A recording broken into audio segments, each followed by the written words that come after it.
Құрметті ұстаздар, құрметті конференция қатысушылар, жаңа оқу жылының қарсаңында өтетін осы дәстүрлі тамыз жиынында біз өткен жылғы жұмыстарды қорытындылап, жаңа оқу жылына міндеттерді айқындаймыз.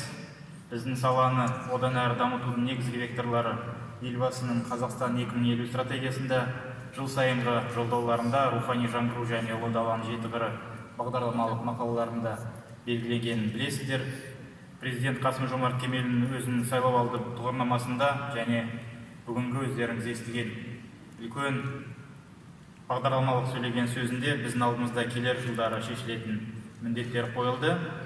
Жаңа оқу жылындағы ең басты жаңалықтар, оны өздеріңіз жақсы білесіздер. Бұл деген педагог мәртебесі туралы заңды қабылдау және 2025 жылға дейінгі білім және ғылымның жаңа мемлекеттік бағдарламасын бекіту болып табылады.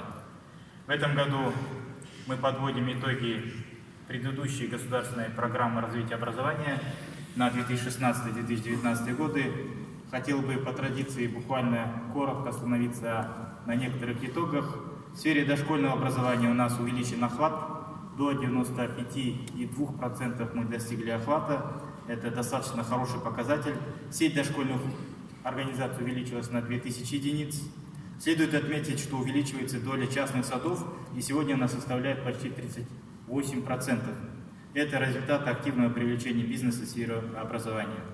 Для обеспечения прозрачности и мобильности распределения мест автоматизирована выдача направлений в детские сады. Пока это у нас только в областных центрах и больших городах, но перед нами стоит задача эту работу дальше продолжить.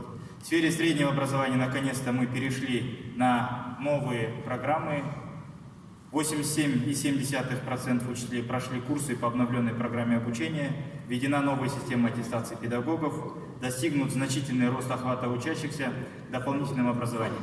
В сфере ТИПО стартовал проект «Бесплатное ТИПО». Дуальное обучение внедрено в 486 колледжах. Внедряется академическая свобода колледжей.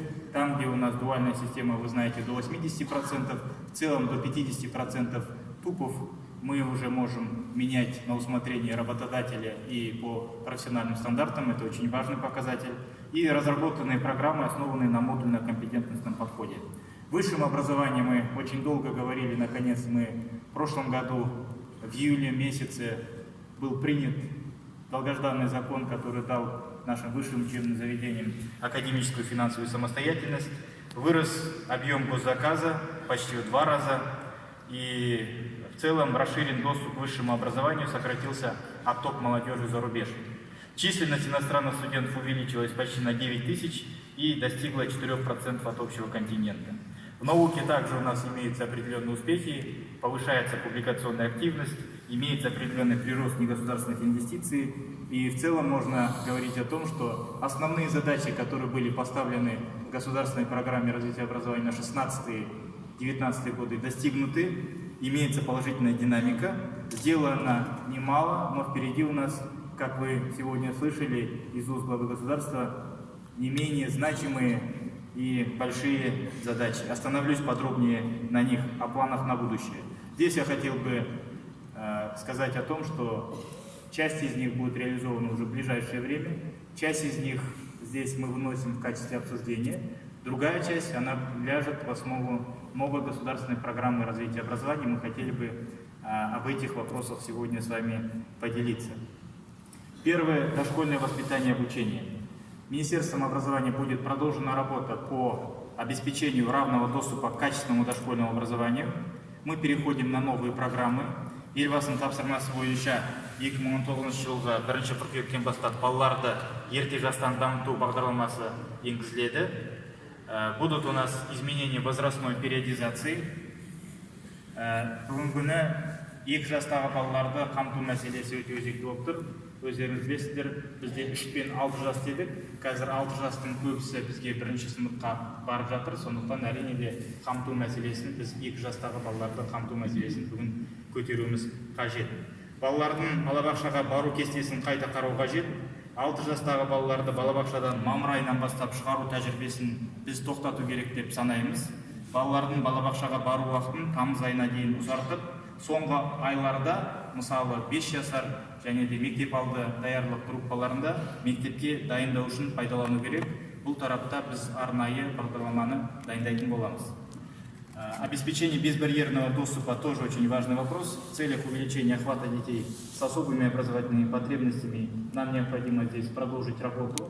Пока у нас успехами здесь мы похвастаться не можем, поэтому это тоже является очень важным направлением. Кадровое обеспечение, повышение квалификации, повышение заработной платы. Өздеріңіз білесіздер, елбасының тапсырмасы бойынша биылғы жылы жалақы өсуі болды, 28% осы балабақшаларда. Бұл әрине де әлі де жеткіліксіз. В целом мы полагаем, что та система повышения квалификации, повышения надбавок, которая у нас сейчас есть в организациях среднего образования, вы знаете, надбавки от 30 до 50% от должностного оклада, не от базового должностного оклада, а в целом от должностного оклада, мы планируем эту систему уже со следующего года внедрить в наших дошкольных организациях. Автоматизация приема детей в дошкольные учреждения. В целях обеспечения равных прав, прозрачности при приеме детей нам необходимо эту работу продолжить. Здесь, конечно, у нас очень много вопросов, начиная от того, что в каждом регионе у нас на сегодняшний день разные организации и ничем не регламентируются, например, как в этом году произошло в нашей столице, внезапные переходы и неудобства для родителей в связи с переходом с одной системы на другую, определенные неудобства по работе этих информационных систем, поэтому Министерство образования и науки будет работать в этом направлении для того, чтобы здесь полностью была обеспечена прозрачность, транспарентность выдачи мест дошкольной организации. Работа с родителями. Для дистанционного обучения родителей по уходу за детьми дошкольного возраста будет доработан и обновлен контент портала Отбасы.kz. В том числе будут предусмотрены онлайн-курсы для родителей детей от 0 до 3 лет. Общественная оценка дошкольных организаций. Мы будем внедрять уже, скорее всего, в этом году в пилотном режиме пока. Онлайн-рейтинг дошкольных организаций. Общественная оценка покажет реальную картину, соответственно, будем реагировать и принимать меры по улучшению работы дошкольных организаций. Сейчас глава государства очень критично высказался относительно качества предоставляемых услуг. Но мы это видим и в социальных сетях, и в средствах массовой информации, что очень много сейчас нарушений, буквально позавчера или неделю назад. Каждую неделю мы видим, читаем с вами вот такого рода очень неприятные новости, где страдают наши дети. Поэтому пришло время здесь принять очень жесткие меры. Нам предлагают вернуться к системе аккредитации постепенной, то есть аттестации, нам предлагают ввести систему аккредитации, но в рамках поручений главы государства однозначно Министерство образования и науки будет принимать меры по улучшению качества предоставления дошкольного обучения, дошкольного образования, будь то это в государственных организациях или в частных организациях. Здесь необходимо принять очень срочные меры. В среднем образовании. Енді бұл мәселе бойынша әліппе мәселесін көптен бері біздің ұстаздар болсын, ата-аналар болсын көтеріп жүр. Бұл мәселе өте маңызды. Біз әліппені қайтару керек деп есептейміз. Ол 2021 жылы өздеріңізге жақсы таныс қазақ тіліне бейімделген Ахмет Байтұрсыновтың әдістемесі негізінде енгізілетін болады. Біз қазіргі уақытта осы жұмысты жүргізіп жатырмыз.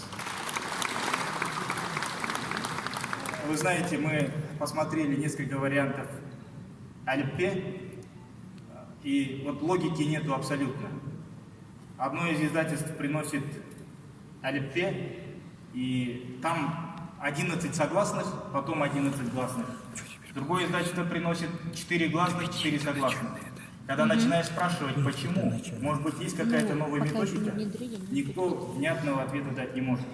И, конечно, әліппе – это не поле для того, чтобы делать эксперименты. У нас давно уже есть методики, нақты қазақ тіліне бейімделген методика әдістеме бар, Ахмет Байтұрсыновтың әдістемесі, сондықтан ештеңені ойдан шығармай, осы әдістеменің негізінде біз жұмыс жүргізетін боламыз. Конечно, необходимо нам завершить переход на обновленное содержание. В этом году вы знаете, что на обновленные программы переходят 4, 9, 10 классы. В следующем году у нас остается переход 11 классов. Таким образом, завершится полный переход на обновленную программу. Сегодня глава государства поставил перед нами задачу по постепенному переходу, обдуманному, продуманному переходу на 12-летнее обучение. И поэтому мы тоже видим сегодня несколько путей, и мы склоняемся больше к постепенному переходу по мере готовности школьной инфраструктуры, программ, учебников. Здесь спешки быть не должно. Думаем, что это будет по схеме 5+5+2. И при его внедрении, в том числе, уменьшится нагрузка на детей, будет обеспечена ранняя профилизация.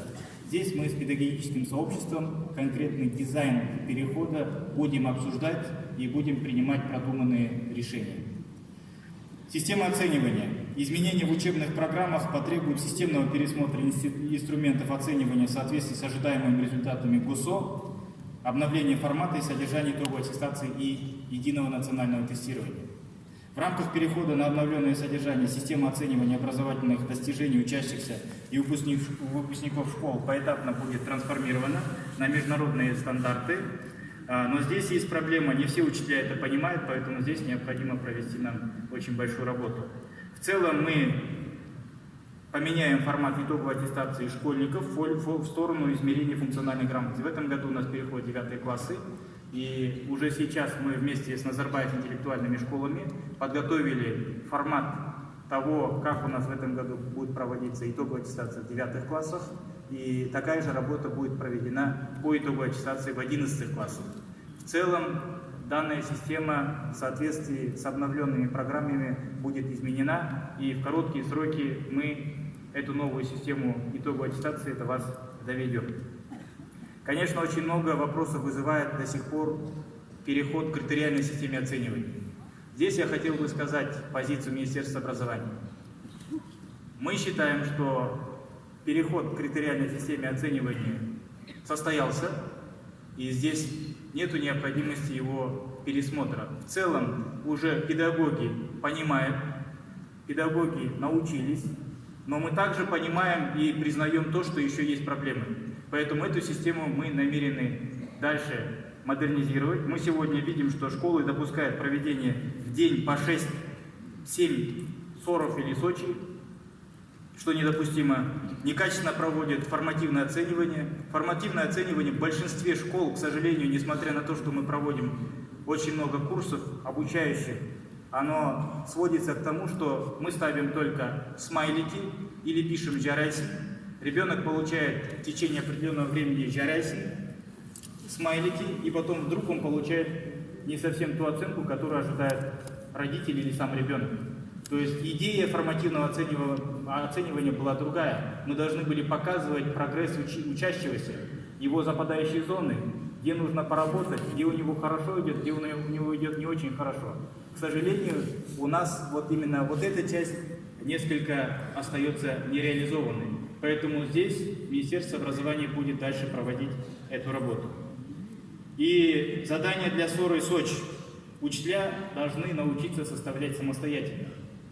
То, что у нас сегодня есть система СМК, это вспомогательные функции выполняют.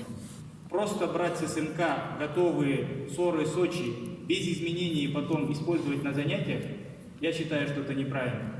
Это приводит к тому, что у нас и родители, и дети уже привыкли, ата-аналарда балаларды оған бейімделіп қалған, білет, сайтқа кіреді, қандай тапсырмалар болатынын қарайды, соны жаттанды түрде жаңағындай жаттап алады, келеді де жақсы баға алып, бәрі соған риза болып отырады. Бірақ ол дұрыс емес. Сондықтан, поэтому мы говорим о том, что то, что у нас есть на сайте, носит такую форму методической поддержки. И мы будем большую работу проводить для того, чтобы система оценивания, критериальная система оценивания была использована, понята эффективно. Это очень важный вопрос. Усиление работы с одаренными детьми. Мы намерены дальше поддерживать одаренных детей, при этом мы будем стремиться к выравниванию. Образование и система образования не должна служить, выполнять функцию такого сепаратора, сегрегации. Мы, наоборот, должны подтягивать слабые школы к уровню сильных школ. Но, тем не менее, работа с одаренными детьми, она должна у нас стоять отдельно. Мы с достоинством отмечаем, что одаренные дети успешно представляют Казахстан на международных интеллектуальных соревнованиях. За последние только 3 года казахстанскими школьниками завоевано 344 золотых, 540 серебряных и 848 бронзовых медалей. И, конечно, эту работу надо продолжать. Что касается различного рода олимпиад, конкурсов, в основном платных олимпиад и классных конкурсов, которых сейчас очень много в наших школах. И родители иногда вынуждены там участвовать в них. Иногда и эффективности нет. Бывают интернет-олимпиады, когда распечатывают, платят деньги, распечатывают, берут это задание, идут домой, и всей семьей решают эти задания, и потом занимают какие-то места. Насколько это правильно, насколько это нужно, насколько это справедливо. Поэтому по олимпиадам позиция Министерства образования есть. Платных олимпиад в школе вот в таком количестве, в таком формате, который сейчас проводится у нас, не должно быть. Будут у нас олимпиады, олимпиады нужны, конкурсы нужны, но здесь будет четкая регламентация со стороны Министерства образования и науки. Профилизация в среднем образовании. В новом учебном году свыше 200 тысяч наших учащихся как раз перейдут на раннюю профилизацию. Сейчас, вы знаете, 10-классники у нас переходят к новым программам. Там предусматривается профилизация по определенным предметам. Я встречался с директорами Алматы, школ и ряда других регионов. Там есть некоторые недопонимания. Мы в инструктивно-методическом письме все эти моменты расписали. В целом вопросы профориентации сегодня тоже очень важны. Сегодняшняя профориентация, она в основном носит такой характер. Вузы или колледжи приходят только в 11 классе, ближе к зиме или даже ближе к весне, когда ребенок уже определился с профильными предметами и просто проводит рекламу своих учебных заведений. Это не профориентация. Профориентация должна носить системный характер. И мы будем работать над этим. Мы полагаем, что как минимум профориентация должна начинаться с 7 класса, должна быть профдиагностика, необходимые меры приняты, поэтому четкое видение проведения этой работы у Министерства образования есть, и мы эту работу дальше будем проводить. Новые предметы. Уже в этом учебном году будут внедрены новые предметы «Основы предпринимательства и бизнеса», «Графика и проектирование» по выбору учащихся. Также обновленная учебная программа «Начальная военная и технологическая подготовка». Мы, в принципе, к этому готовились на протяжении ближайших 2-3 лет, поэтому я думаю, что это не является большой новостью для наших коллег. Переход на латиницы. Елбасының тапсырмасын орындау мақсатында латын графикасына көшу жұмыстары жалғасуда. Жалпы біз осы жұмысты асықпай, дайындыққа сәйкес, кестеге сәйкес жүргізетін боламыз. Повышение качества и новый механизм экспертизы учебников. Вопрос учебников.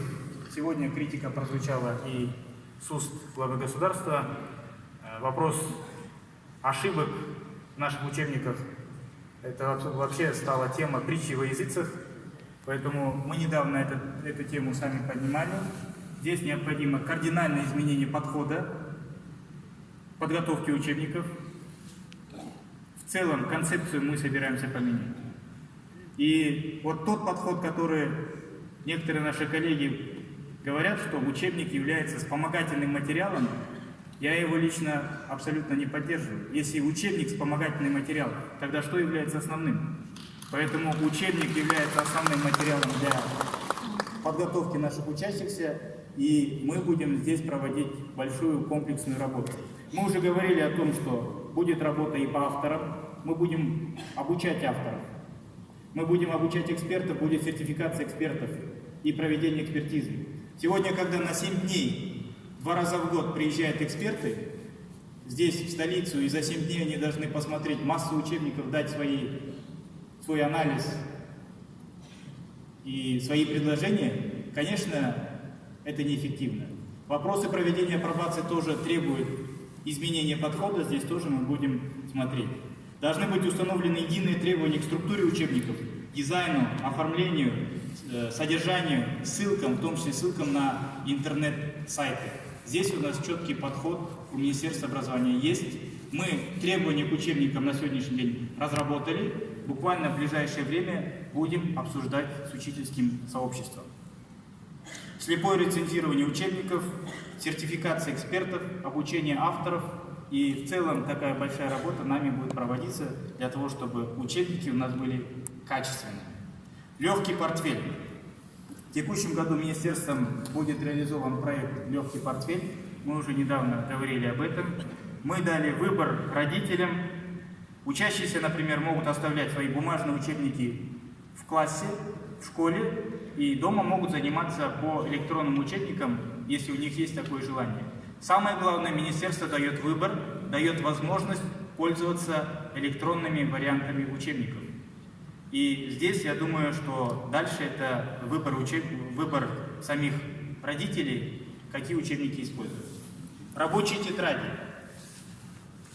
Мы считаем, что рабочие тетради для всех классов не обязательны, и педагоги не должны заставлять родителей приобретать их. Вы помните, что буквально недавно мы нормально пользовались прописями, обычными тетрадями, и в таком количестве выделения средств на рабочие тетради и в целом подготовки рабочей тетради не было. Поэтому здесь мы тоже должны к этому вопросу отнестись комплексно. Устранение образовательного неравенства. Сегодня глава государства такую задачу поставил перед нами. Во исполнение его поручения по сокращению разрыва качества образования между городскими и сельскими школами министерством предусмотрен ряд мер. Во-первых, разрабатывается новая модель и механизм финансирования малокомплектных школ и прикрепления к ним опорных школ. Здесь много вопросов.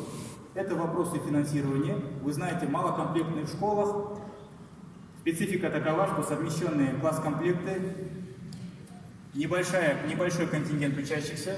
В связи с тем, что у нас почасовая оплата и одна ставка это 18 часов, там, когда мало детей, мало классов, в малокомплектных школах не хватает часов.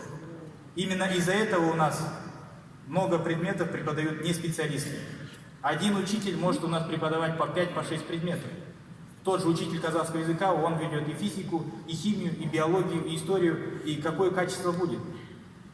Поэтому здесь мы намерены систему финансирования малокомплектных школ, систему оплаты малокомплектных школ, я считаю, что здесь необходимо нам пересмотреть. Во-вторых, для сокращения дефицита педагогических кадров в сельской местности мы собираемся внедрить пилотный проект «Мобильный учитель». В-третьих, при строительстве школ на селе мы будем опираться на модульные проекты, модульные школы. Вы знаете, что у нас сейчас очень много примеров, когда мы строим новые большие школы, проходит буквально 5-7 лет, и эти населенные пункты закрываются. И эти школы остаются пустыми. Сейчас таких примеров очень много. Поэтому мы собираемся строить, сейчас мы готовим специальные проекты, и в сельских малокомплектных школах, селах мы будем строить модульные школы, которые затем в случае необходимости можно разобрать, перенести и использовать дальше по назначению. И в-четвертых, кроме интернатов следует практиковать возможности проживания в так называемых временных семьях. Мы провели пилот в Северо-Казахстанской области, видим эффективность этого пилота и в целом намерены распространять этот опыт по стране. Интернаты. Интернаттардың жағдайы бүгінгі күні өте күрделі, оны өздеріңіз білесіздер. Сол интернаттарда өзіміздің ауылдың балалары жатыр. Интернаттарға кіріп қарасақ, олардың жағдайы өте нашар. Үлкен күрделі жұмыс жөндеуді талап етеді. Сондықтан бүгінгі күні министрлік осы мәселені өзінің жеке бақылауына алып, барлық интернаттарды тиісті дәрежеде жеткізіп, күрделі жөндеу керек деп біз санаймыз. Сондықтан осы жұмысты ары қарай жүргізетін боламыз.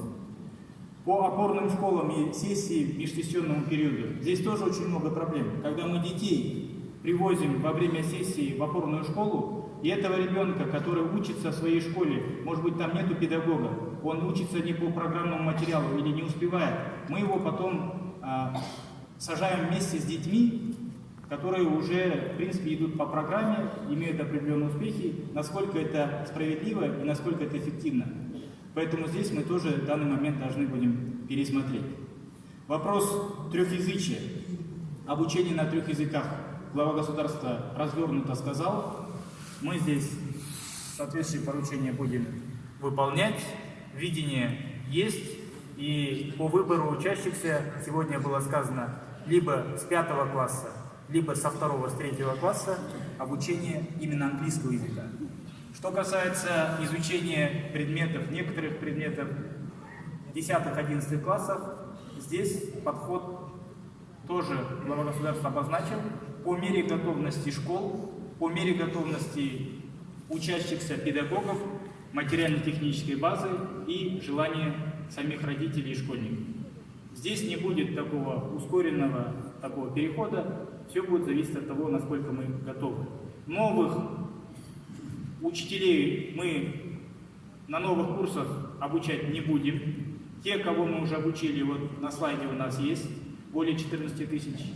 И в основном основной акцент у нас делается на подготовку учителей, которые владеют английским языком в университетах. Такую политику мы дальше будем продолжать. Новая методика финансирования строительства и капремонта школ.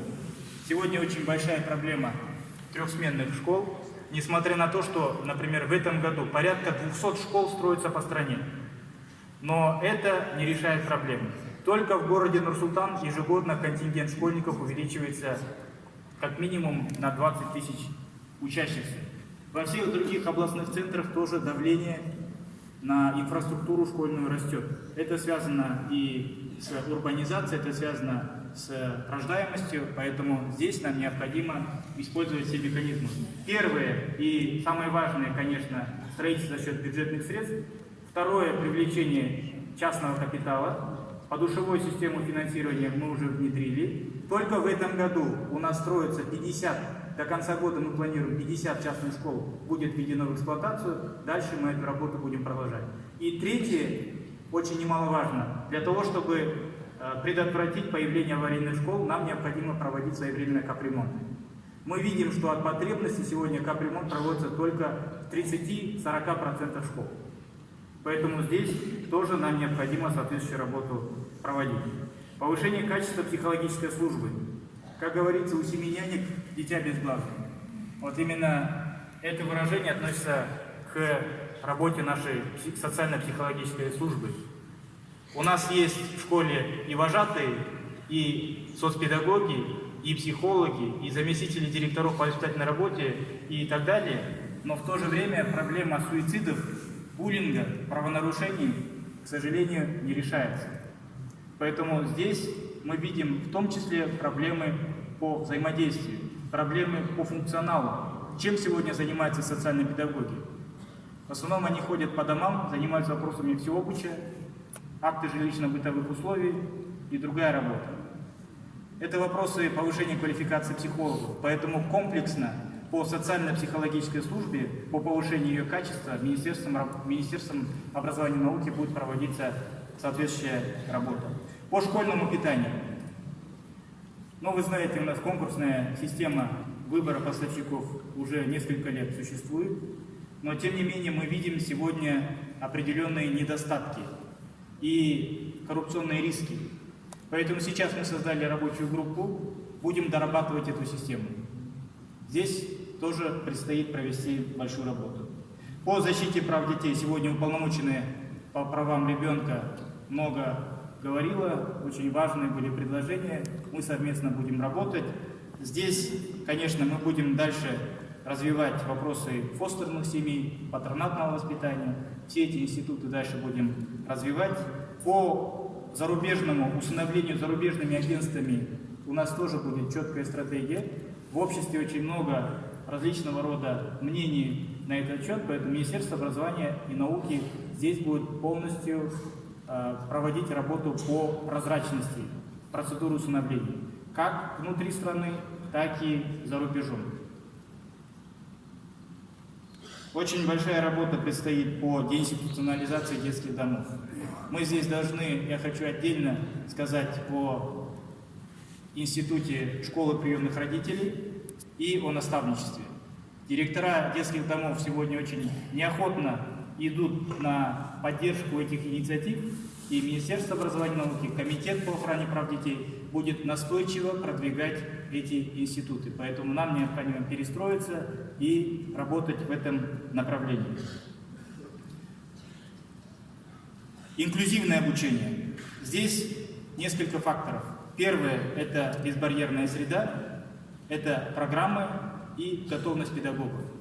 Если по безбарьерной среде определенные у нас подвижки есть, то когда мы говорим о готовности педагогов, к сожалению, здесь у нас очень много проблем.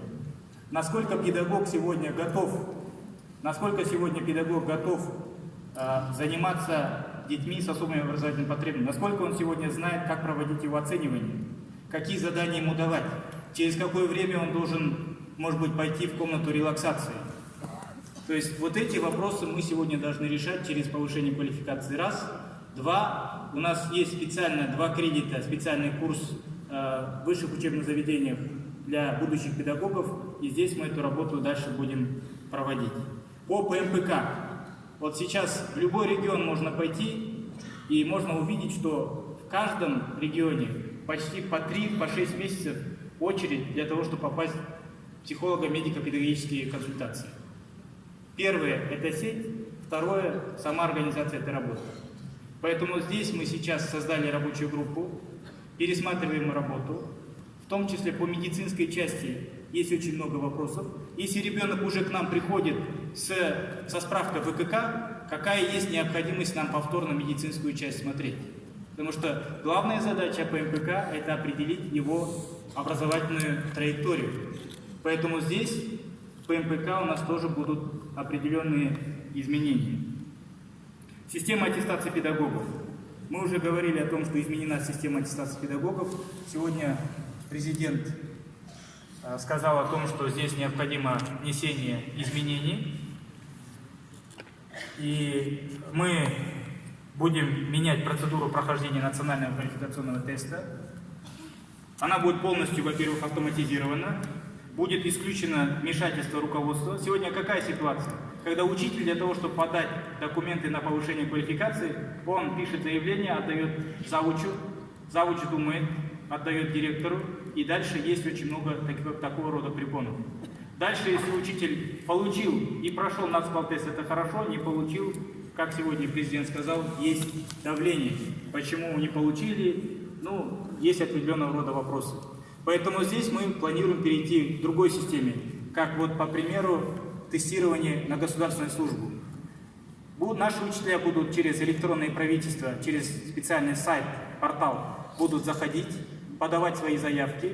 Если эти заявки будут подтверждаться, будет выходить график, в какие дни можно записаться на проведение ЕНТ, и это будет делаться без никого, напрямую. Будут записываться на проведение тестирования, и, соответственно, когда ему удобно, записывается, приходит, проходит тестирование. Система будет несколько другой. Сегодня, когда мы проводим тестирование педагогов, напоминает больше тестирование, как на ЕНТ. Мы педагогов очень тщательно досматриваем, и очень много таких негативных моментов. Мы хотим, чтобы у нас была презумпция невиновности и полностью, чтобы педагог без никакого досмотра заходил. У нас будет электронная система тестирования. Если педагогу кто-то будет помогать или он будет использовать запрещенные средства, система сразу это определяет, и такие педагоги будут лишены возможности прохождения нацбалтеста и получения категории на 5 лет. Поэтому такую систему мы будем применять. В ассоциации учителей-предметников нам очень важна самоорганизация наших педагогов. Мы хотели бы, чтобы у нас появились ассоциации учителей-предметников. В некоторых регионах это уже есть, такие институты. Дальше мы хотели бы со стороны Министерства образования и науки, Национальная академия образования имени Абрала Насарина, эту работу мы будем проводить. Очень много вопросов задается по 5-дневной рабочей неделе. Очень много вопросов. И мы знаем, что определенная часть наших школ перешла на 5-дневную учебную неделю. Но там до сих пор есть вопросы. Дети учатся 5 лет, 5 дней в неделю, но учителя должны приходить и на 6-й день. Конечно, есть регионы, где это не так. Но у нас должен быть единый подход. Мы посмотрели законодательство, и мы видим, что нет никаких преград для того, чтобы сказать о том, что педагоги, которые работают 5 дней и перешли к 5-дневной учебной неделе, они также должны работать 5 дней. 6-й день педагоги могут использовать по своему усмотрению. проводить время с детьми, готовиться к школе. Конечно, иногда на 6-й день можно было проводить и педагогические советы и так далее, но самое главное, 6-й день педагогов должен быть временем личным. Поэтому эту задачу мы ставим перед системой. По повышению квалификации педагогов мы будем переходить на ваучерную систему. Сами педагоги должны получать ваучер на повышение квалификации. Это будет постепенный переход и выбирать курсы, голосовать своим ваучером. Конечно, необходима система прокторинга, необходима доработка в целом системы, там есть определенные коррупционные риски. Мы эти все вопросы сейчас рассмотрели, определенный формат уже у нас имеется, и постепенно мы будем переходить к такого рода финансированию и прохождению курсов. Система наставничества. В этом году ряды учителей пополнят более 10 тысяч молодых специалистов, выпускников колледжей и вузов. Для них 2020 года планируется внедрение системы наставничества. И каждый наставник в школе, это опытный педагог, который закреплен за этим молодым специалистом, будет получать соответствующую достаточно хорошую надбавку ежемесячную в своей заработной плате. Повышение престижа профессии педагога. Глава государства сегодня подробно сказал. Я не буду подробно останавливаться. Это и 56 дней для всех педагогов. Именно эта норма затронет в нашей стране 100 тысяч педагогов, у которых сегодня отпуск был гораздо меньше. Это тоже, я думаю, хорошая новость. Это доплата за наставничество, доплата за степень магистра, это определенные вознаграждения, награды, государственная награда «Казахстан еңбек сіңірген ұстазы», предусматриваются административные штрафы за привлечение педагога к несвойственной деятельности. И я думаю, что в целом вот этот комплексный подход вместе с повышением заработной платы, о которой сегодня сказал глава государства, даст и сделает профессию педагога более привлекательной. Статус организации образования. Вот сегодня у нас, коллеги, очень много гимназий, лицеев, и зачастую они ничем не отличаются от общеобразовательных школ. Понятно, мы хотим стать гимназиями, лицеями из-за того, что там есть дополнительные часы, вопросы тарификации, нагрузки. Но здесь Министерство образования хочет ввести систему, когда будут специальные квалификационные требования, предъявляемые к образовательной деятельности гимназий, школ, лицеев. И если они этим квалификационным требованиям не соответствуют, то, соответственно, статус гимназии или лицея будет забираться, и эта школа будет просто общеобразовательной. Поэтому здесь необходимо, чтобы такая четкая политика у нас была. Изменения в структуре системы управления образованием. Это очень большая проблема. Мы начинаем с Министерства образования. Реорганизацию мы начинаем с себя, проведен функциональный анализ, с учетом которого у нас сегодня перестраивается внутренняя структура, исключаются дублирующие функции, также происходит реорганизация подведомственных организаций, где-то оптимизация, и Министерство само задает систему показателей KPI, по которым будет оцениваться эффективность работы руководителей. Кроме министерского уровня, мы полагаем, что у министерства должна быть только система определения общей политики. Но очень много проблем у нас на уровне управления образования областей и районных городских отделов образования. Здесь мы видим, что наблюдаются проблемы в имплементации принятых решений, потому что областные управления образования не знают,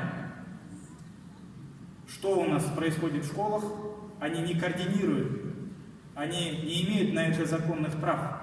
И, соответственно, у нас мы видим диспропорции в качестве образования, диспропорции в финансировании. Результаты исследований ПИЗа показывают разницу в качестве образования между регионами, которая составляет до 2 лет.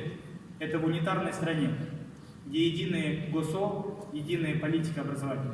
В то же время, когда мы смотрим в разрезе одного большого региона, мы также видим большую разницу, которая тоже достигает 2 лет. Это происходит из-за того, что у нас очень большая децентрализация и имплементация образовательной политики на уровне районов, городских отделов образования. Поэтому мы будем работать и будем предлагать меры для того, чтобы управление образованием назначали и финансировали, и полностью координировали работу по среднему образованию и по дошколе. Мы считаем, что это очень важно. Изменились правила назначения директоров школ. Уже у нас пятиступенчатый отбор, на 4 года назначаем, попечительские советы. Но здесь мы хотим добавить очень важный институт ротации. Очень много руководителей, которые работают достаточно продолжительное время, и мы считаем, что есть необходимость введения такого института. И кроме того, хотел бы сказать о том, что мы собираемся разработать новые квалификационные требования для руководителей управлений, отделов образования, для того, чтобы было обязательно наличие педагогического образования. Сегодня мы анализируем и смотрим, у некоторых руководителей отделов образования вообще нет педагогического образования и опыта работы в педагогической сфере. И как такой руководитель может руководить данной сферой? Поэтому здесь нужны единые квалификационные требования, и Министерство образования и науки с этим предложением выйдет в агентство по делам государственной службы. Контроль в сфере образования – это очень важное направление, и мы намерены изменить подходы к контролю в сфере образования. Будем осуществлять контроль, параллельно обеспечим методическое сопровождение. В связи с этим мы планируем переименовать и преобразовать комитет по контролю в комитет по обеспечению качества в сфере образования и науки. Сегодня у нас контроль как происходит? Те же самые ВОЛДы, аттестации. Мы приходим в школу, комитеты по контролю приходят в школу, говорят о том, что школа не прошла аттестацию или тестирование, но в то же время нет информации, в каких классах, у какого учителя, по какой теме, для того, чтобы мы могли принять соответствующие меры, для того, чтобы исправить эту ситуацию. Именно поэтому сейчас контроль, он будет не только контроль качества, но и методологическая поддержка и дальнейший мониторинг. Мы будем говорить, где проблемы, и будем давать конкретные предложения по исправлению этой ситуации. По ВОЛТ у нас есть видение, мы будем предлагать депутатам по отмене ВОЛТ. Сегодня эффективность ВОЛТ достаточно низка. Это касается и высшего образования, и это касается среднего образования. Но, тем не менее, контроль внешний должен быть, поэтому мы собираемся модернизировать профконтроль, который сейчас проходит без оценки знаний, мы добавляем туда тестирование. Контроль в любом случае, раз мы аттестовываем, раз это лицензируемый вид деятельности, контроль должен быть. Дополнительное образование очень важное, и здесь мы видим ряд тревожных тенденций. Сегодня присутствует на августовском совещании на нашей конференции заместители акимов регионов. Я хотел бы обратиться к ним. За последний год у нас наметилось сокращение сети организаций дополнительного образования. Это музыкальные школы, дворцы школьников, художественные школы и так далее. Допускать такое нельзя. Мы, наоборот, должны развивать организации дополнительного образования. Это раз, Министерство образования здесь будет занимать жесткую позицию. И два, сейчас в дополнительном образовании я вижу определенные тренды, когда мы все ринулись заниматься только STEM, цифровизацией и определенными какими-то модными, очень важными, конечно, направлениями, но чем-то только одним. Поэтому мы считаем, что здесь перегибов, перекосов быть не должно. Мы должны сохранить и развить художественные, музыкальные, танцевальные, туристско-краеведческие и другие направления. Мы должны это сохранить и развивать STEM и цифровизацию. Теперь о ТИПО. ТИПО выполняет две главные функции. Вот многие коллеги, они считают, что ТИПО готовит только будущих специалистов. Конечно, это главная функция. Но есть еще одна важная функция у ТИПО – это вопросы социализации и социальной адаптации. Это знают наши коллеги в организациях ТИПО. Это очень важная функция. И есть предложение исключить ООД из программы колледжа. Наша позиция, мы с этим не согласны. ООД, дисциплины, общеобязательные дисциплины в программе колледжи должны сохраниться, и эту позицию мы будем отстаивать.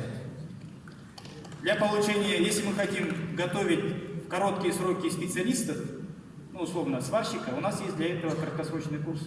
До 6 месяцев.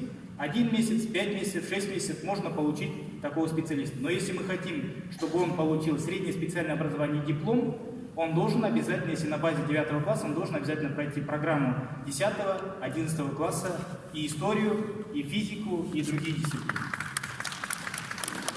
Сегодня была критика по программе «Жас-Маман», в рамках которого на базе 180 колледжей и 20 вузов за 3 года будут подготовлены специалисты. Здесь, к сожалению, упущения с нашей стороны действительно имеются. Но это почему происходит? Потому что нам нужен здесь очень вдумчивый подход. Мы должны посмотреть именно какое оборудование нам нужно, какие специальности востребованы. Только для нужных специальностей мы должны приобретать самое необходимое оборудование. Поэтому сейчас такая большая работа у нас проведена, и уже в ближайшее время мы перейдем непосредственно к реализации данного проекта. По преемственности образовательных программ уже обновлены 246 учебных планов, и мы полагаем, что дальше по модульно-компетентностному подходу подготовку учебных программ будем продолжать. Новый классификатор специальностей квалификации профобразования у нас готовится. Там некоторые профессии у нас просто выпадают из этого классификатора. Немалое количество, которые сегодня не востребованы. И мы внедряем много новых, необходимых для нашей экономики профессий. В текущем году будут разработаны атлас новых профессий, профстандарты, и с учетом них наши колледжи должны будут обновить все свои образовательные программы. Проект «Бесплатное тепло для всех» реализуется уже 3-й год, и здесь мы в дальнейшем эту программу, проект будем поддерживать и развивать. По дуальной системе у нас есть ряд проблем. Когда у нас ребенок 16 лет идет на производство по дуальной системе, организации, предприятия его просто не берут, потому что боятся. Есть вопросы страхования его жизни, ответственности гражданско-правовой и так далее. Поэтому у нас по тем, которые обучаются на базе основного среднего образования, по развитию дуалки имеются большие проблемы. Поэтому здесь вопросы наставничества и вопросы страхования жизни и ответственности мы будем в этом учебном году решать. Центры компетенции в настоящее время открыты в ряде регионов. До 2023 года такие центры компетенции появятся по всей стране, во всех регионах. И что касается аккредитации. Сегодня есть система аккредитации в ТИПО, когда для получения госзаказа обязательно все колледжи должны пройти аккредитацию. Но мы сегодня видим, что проведение аккредитации в колледжах проходит по стандартам, по которым аккредитовывают высшие учебные заведения. И в целом эта система не готова. Поэтому наша позиция – аккредитация колледжей должна быть добровольной, и она не должна быть привязана к получению государственного образовательного заказа. По аттестации педагогов колледжей. Вы знаете, у нас аттестация педагогов колледжей есть, но мы давно уже говорим, что аттестация есть. Мы проходим аттестацию для того, чтобы пройти аттестацию колледжей. Для этого проходит аттестацию наши педагоги. Но надбавок за эти категории у нас нет. Поэтому мы планируем для сферы ТИПО также внести систему надбавок за получение категории. И уже в следующем году мы планируем приступить к реализации этой инициативы. Привлечение специалистов производства очень важно, поэтому здесь тоже по педмастерству, по доплатам, по заработной плате у нас будет отдельный подход. Передача колледжей доверительного управления очень важное направление. Сегодня глава государства об этом тоже сказал, но здесь должен быть тоже правильный, вдумчивый подход. Просто так всем организациям раздавать колледжи – это несколько неправильное понимание. Если есть крупный инвестор, крупное предприятие, которое может помочь нам обновить наши образовательные программы, которое занимается этим направлением, мы можем и мы должны свои колледжи передавать в доверительное управление без права выкупа. Но сегодня в некоторых регионах у нас пошла совсем другая тенденция, когда мы маленьким крестьянским хозяйствам начинаем отдавать колледжи. Компанейщины здесь быть не должно. Задача передачи доверительного управления понятна. но передача должна быть крупным предприятиям, которые могут нам помочь. Здесь Министерство образования будет полностью отслеживать данную ситуацию.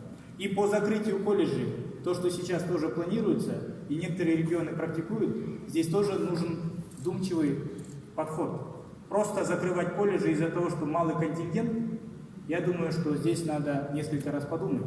Потому что если колледжа где-то в районном центре не будет, мы его закроем, дети с этого населенного пункта вряд ли поедут в областной центр или куда-то еще для того, чтобы учиться. У нас вырастет доля НИТ молодежи, и у нас вырастет доля молодежи, которая не имеет ни образования, ни работы. Поэтому здесь по реорганизации, оптимизации сети мы должны подходить очень осторожно. Мы будем на ручном управлении данные процессы сами отслеживать. По высшему образованию. Здесь будет продолжена работа по внедрению основных положений закона об академической управленческой самостоятельности. 100% образовательных программ нам необходимо обновить, особенно по педагогическим направлениям. С целью упорядочения образовательных программ мы создали реестр образовательных программ, и эту работу дальше будем продолжать. Трансформация ЕНТ. Мы планируем проведение трансформации самой процедуры проведения единого национального тестирования. И здесь я хочу отметить, что имеют место факты, когда абитуриенты ищут способы обмануть систему. Проносят телефоны, больше думают о том, как получить баллы не на основе своих знаний, навыков, а на основе каких-то других вспомогательных средств. Поэтому здесь мы планируем переходить к электронной системе сдачи ЕНТ постепенно. Такое видение у нас есть, и нам необходимо, чтобы ЕНТ гарантировала качество и справедливость распределения государственных грантов. Поэтому эта политика министерством будет реализовываться. Ваучеры, повышение размера гранта. Сегодня многие спикеры об этом говорили. В целом по увеличению количества грантов. Гранты по многим специальностям, размер грантов не увеличился с 2012 года, поэтому пришло время сегодня пересмотреть эти подходы. У министерства есть позиция по увеличению стоимости грантов. Мы будем работать для того, чтобы увеличить стоимость, особенно по педагогическим, по техническим и по другим направлениям. И мы должны увеличивать стоимость грантов в разы. Потому что сегодня мы видим, что за 330, за 340, за 440 тысяч обучить специалиста невозможно. По программе ЕНТЕК мы обучаем на краткосрочных курсах, даже там месяц обучения стоит 45 тысяч тенге. А если мы разделим обучение в ВУЗе 340 тысяч на 12 месяцев, мы видим, что обучение в ВУЗах сегодня стоит, к сожалению, дешевле, меньше, чем обучение на краткосрочных курсах по определенным рабочим квалификациям. Поэтому здесь, конечно, нужна большая работа. Глава государства сегодня такое поручение перед нами нам поставил, поэтому эту работу мы будем продолжать. Здесь также мы хотели бы сказать о том, что мы хотим дать студенту право со своим грантом переходить из одного вуза в другой. Сегодня какая ситуация? Человек выигрывает, студент выигрывает грант в Павлодарский, условно, университет, перевестись потом в Евразийский национальный университет или в другой университет он не может со своим грантом. Поэтому мы намерены обсудить данный вопрос с экспертами и, наверное, придем к тому, что если он выиграл в свое время в это учебное заведение, потом вынужден переезжать в другой населенный пункт, то он может забрать свой грант, он может доплатить сам. Мы должны дать такое право. Поэтому эту работу мы будем продолжать. И в целом механизм альтернативного зачисления в вузы, онлайн-приема, цифровизацию высших учебных заведениях нам необходимо поставить на новый уровень. Сегодня как у нас происходит прием документов в вузы? Опять же приходят со скоросшивателями, с кучей ненужных документов, хотя мы говорим о цифровизации. Поэтому мы сейчас выстраиваем электронную систему. В этом году мы сделали первый шаг. В следующем году мы думаем, что перейдем к системе, когда полностью будет онлайн-прием документов на поступление в организации высшего послевузовского образования. И Сегодня еще одна есть очень негативная практика, когда для того, чтобы не отрабатывать по грантам, студенты начинают отчисляться с третьих курсов. И поэтому здесь необходимо будет нам принять меры для того, чтобы такой практики не было. Если студент получил грант, и он отчисляется условно на втором, на третьем курсе, переводится на платные, для того, чтобы не отрабатывать по этому гранту, соответственно, должна быть соразмерная оплата за те курсы, которые он обучался на гранте. Это очень важное начинание, и мы такую работу будем проводить. Повышение качества педагогического образования. Вот мы провели анализ наших педагогических вузов. С 2016 года у нас проводится внедрение новых образовательных программ в школах. В наших педагогических вузах, в части из них, до сих пор этих новых программ, новых учебников, новой системы оценивания нет. Поэтому мы поставили задачу перед вузами, педагогическими вузами, чтобы до 1 сентября все образовательные программы были обновлены. 86 вузов в нашей стране готовят педагогов. Насколько каждый из этих вузов готов обеспечить качество. Поэтому мы будем работать в том направлении, чтобы дополнительные, очень высокие квалификационные требования были по подготовке по тем вузам, которые готовят педагогов. Не может 86 вузов в одной стране готовить качественных педагогов. Поэтому здесь Министерство образования будет проводить жесткую политику. И по сдаче нацбалтеста. Мы полагаем, что уже со следующего года выпускники педагогических вузов должны проходить сертификацию. Это позволит нам оценить качество предоставляемого образования в наших вузах. К этой системе постепенно мы будем переходить.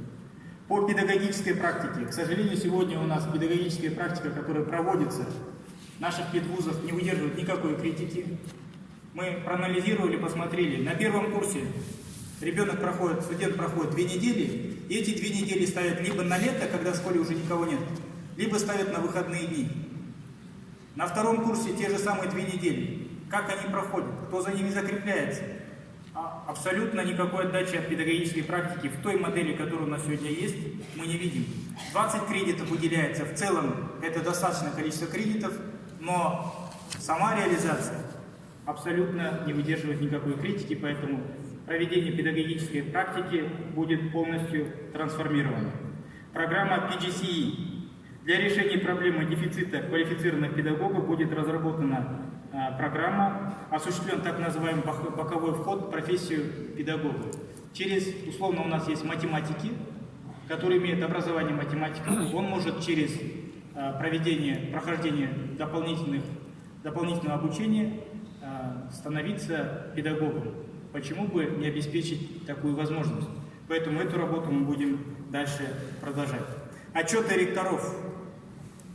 Будет продолжена практика отчетов ректоров вузов перед общественностью, и в каждом договоре с ректором высшего учебного заведения мы будем закладывать четкие показатели эффективности того или иного руководителя.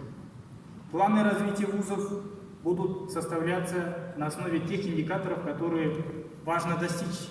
Сегодня мы ставим такие индикаторы, которые легко достижимы, сами довольно рапортуем о достигнутых показателях, но это не отражает действительного положения вещей.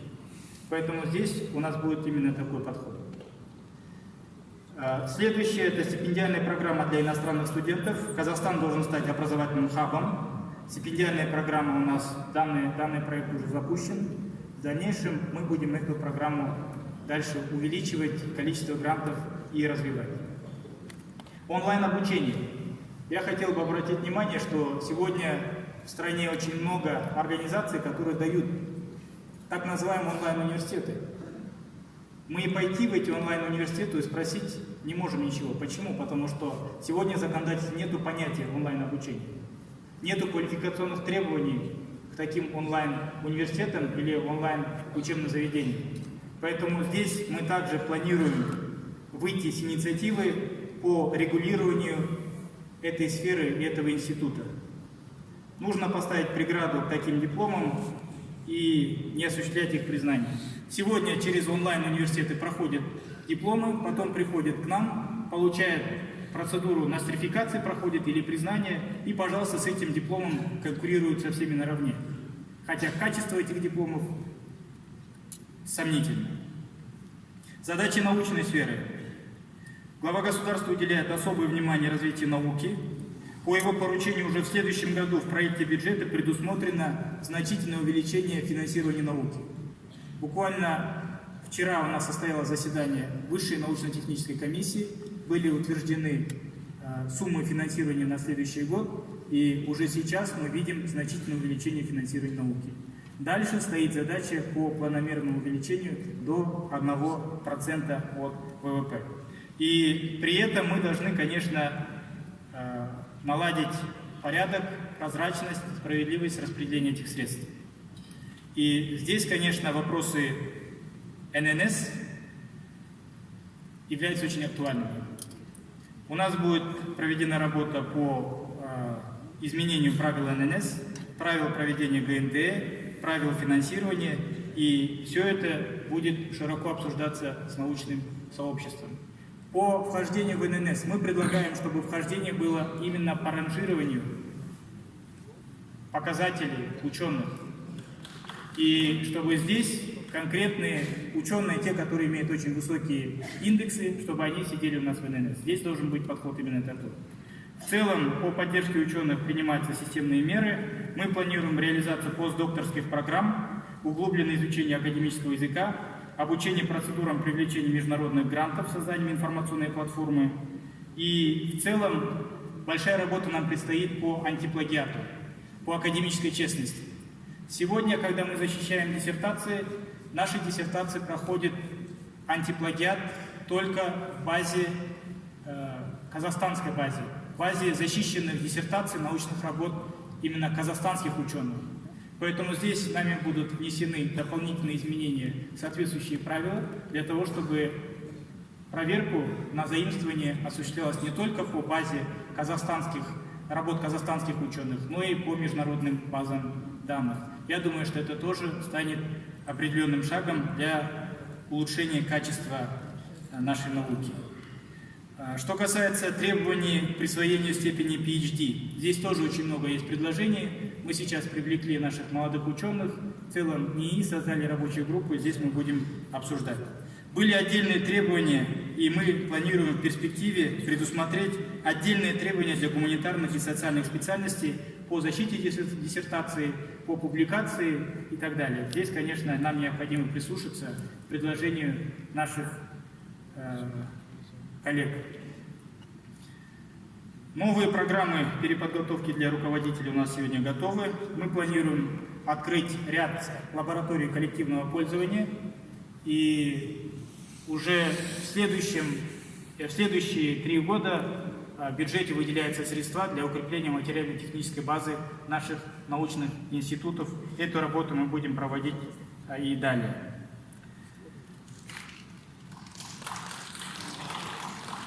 По поддержке молодых ученых.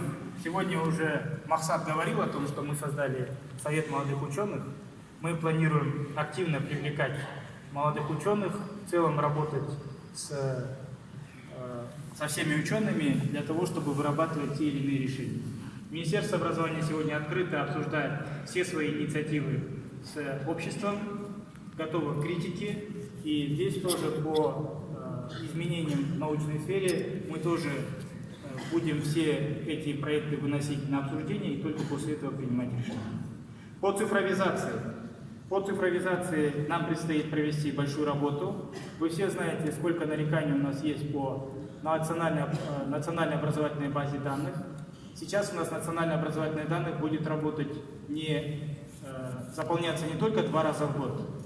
Соответственно, данные, когда у нас были не актуальны, теперь у нас национальная образовательная база данных будет вестись постоянно. Если ребенок пришел в школу, если ребенок перевелся из этой школы, мы должны сразу заполнять эти сведения. После этого, когда мы обеспечим достоверность сведений МОБД, мы уже в ближайшее время будем запрещать запрос любой информации, любой отчетности как в организациях образования, так и в управлениях в отделах образования. Но для этого нам надо сделать так, чтобы данные в НОБД были актуальными и отражали действующее положение вещей. Это очень большая работа. Уважаемые участники конференции, многие задают вопрос, а нужны ли реформы в образовании? Я думаю, что вы согласитесь со мной, определенные изменения все-таки нужны. Но эти изменения будут реализовываться только после обсуждения с вами, с педагогами. И одно из основных направлений сегодня – это вопросы противодействия коррупции. Мы создали проектный офис «Адал Билим». Этот проектный офис сегодня смотрит все бизнес-процессы, нормативно-правовые акты Министерства образования и науки для того, чтобы убрать все коррупционные риски. Уже сегодня мы по предложению проектного офиса «Адал Билим» приняли ряд мер по изменениям нормативно-правовых документов, принимаемых Министерством образования и науки. Поэтому это направление будет продолжаться. Принципы добропорядочности и академической честности должны стать нашими первостепенными задачами. Организации образования должны стать открытыми и прозрачными. С нового учебного года мы внедряем такую практику, как опубликование на официальных сайтах штатного расписания и определенной части информации по тарификации. Это очень важно. Открытость в целом очень важна. Такой приказ мы подготовили, буквально сегодня мы подпишем, и надо будет работать именно в таком открытом режиме. Уважаемые участники конференции, мы часто критикуем наше образование, но если подойти объективно, у нас достаточно успехов. Улучшенные позиции Казахстана в рейтинге IMD. По субфактору образования мы занимаем 26 место среди 63 стран мира. В 2018 году по фактору навыки в ГИК-ВЭФ Казахстан занял 57 место из 140 стран. Улучшена позиция по индикаторам качества профессионально-технического образования, критическое мышление преподавания. В 2017 году в глобальном индексе конкурентоспособности по охвату начальным образованием Казахстан занял 4 место. В мировом индексе развития человеческого капитала Казахстан занимает 31 место, в том числе 10 место по обучению из 157 стран мира. Как видите, успехи нашей страны в трансформации образования очевидны, и мы все эти успехи должны дальше развивать. Уважаемые педагоги, с новым учебным годом мы связываем большие надежды на грядущие позитивные изменения в сфере образования. Главная задача – исполнить поручение Елбасы и главы государства и поднять казахстанское образование на уровень развитых стран. Құрметті ұстаздар, барлықтарыңызды жаңа келе жатқан оқу жылымен шын жүректен құттықтаймын. Жақсы толағай табыстар тілеймін. Білім саласында осындай жақсы жаңалықтар көп болсын. Сіздерге көп рахмет.